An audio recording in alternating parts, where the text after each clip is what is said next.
No one cares about your fish, old man. The story begins with Ichigo and Orihime's son Kazui sneaking out with Kon to go meet up with a spirit. The spirit complains about how lonely he is, and Kazui takes him to a shrine where if you clap, apparently eyeballs and mouths pop up in the air. It kind of reminds me of that weird card Bakura played in Yu-Gi-Oh! Afterwards, we see Ichika confront her teacher, aka Kaku. They get into a fight, and it is confirmed that Ichika is going to be a tsundere. This is just terrible. My condolences to Rukia and Renji. I am just sorry for your daughter's unfortunate fate. We then see Ichigo and Renji talking over the phone, where Renji informs Ichigo that 12 years after the death of a captain, the Soul Society will kidnap a hollow from the world of the living, drag it back to the Soul Society, and then murder the hollow in front of the grave of the captain. And Ichigo's kind of like, is there something, like, that sounds kind of weird, kind of hollows are soul-eating monsters, but, it's not like there's a hollow PETA or anything, but, they maybe some protections. Next, Rukia comes in. She makes a comment about the Soul Society now having phones and TVs. I thought that was already kind of confirmed, but I guess not, and it is just a new thing. Kurosaki then terrorizes everybody after announcing that all assistant captains have to go to the world of the living to snatch the hollow. Also get to see Squad 10's new assistant captain, who's deaf and blind, who's deaf, can't talk, mute, deaf, something like that. And Ichigo's daughter decides to tag along and sneak over to the world of the living too. In the world of the living, Renji introduces Bleach to some of the new assistant What is that? What is that? Get that away from me.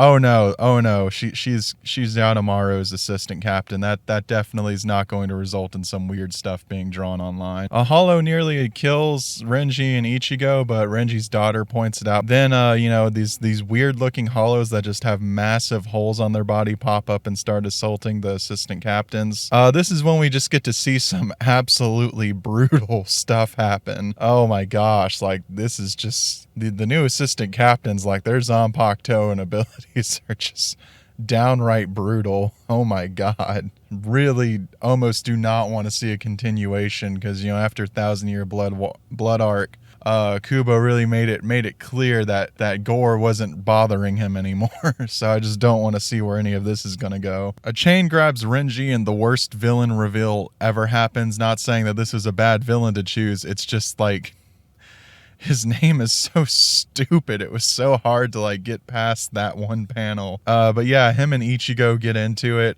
And the Soul Society phosphoplasm is just kind of popping up everywhere.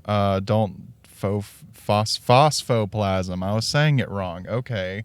Don't leave that in the video. Kyoraku just knows some weird obscure knowledge that's relevant to the plot like he always does. He reveals the captains they've been performing the ceremony for have actually been cast into hell. Schrodinger kind of elaborates more onto Ichigo, saying that the power balance has shifted. All these strong spiritual pressures within the Soul Society and the world of the living have disappeared and have been sent to hell. The jaws of hell are now being pried open. Okay, so maybe we need to revisit the fish story, because this is sounding kind of familiar. At the beginning, we see the narrator talk about when he was younger, his larger goldfish passed away, but the smaller one started to grow. When he saw how big the smaller one got and how much more it flourished, he was glad that the larger one had died. As we can see now, the Soul Society is starting to shrink in power, and that power is going to hell. It's almost like because two entities are coexisting with each other, it doesn't necessarily mean one is flourishing or prospering. All these souls are miserable, stuck into hell, but are kept balanced out by the Soul Society's power. But now that all these spiritual pressures are missing from the world of the living and the Soul Society, the smaller fish,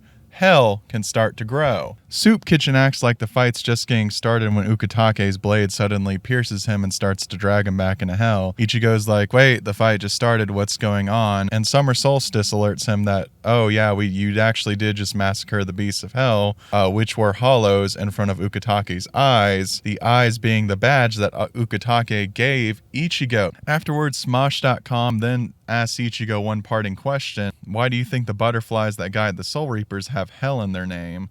And then all of a sudden he gets pulled back into hell. It then ends with Kazui running back with joy in his face as hell butterflies guide his path, somewhat implying that he might have thrown that spirit earlier into hell, or he just has access to some random spirit dimension that might come into play later. If this is a true one-shot, Tite Kubo is an absolute mad lad. This man just came out here and said, by the way, I'm sending all my characters to hell, and just walked off. But, you know, this probably isn't. He is probably hinting to some sort of arc, or like a mini arc, or some kind of special to give Bleach sort of like a concluding sequel. I know the 1,000-Year Blood War arc left a bad taste in everyone's mouth, and from what I can tell, it left a bad taste in his too. He was rushed during it. He was having health problems. So yeah, I'm glad to see that he is back with a story that he feels comfortable ending the series on.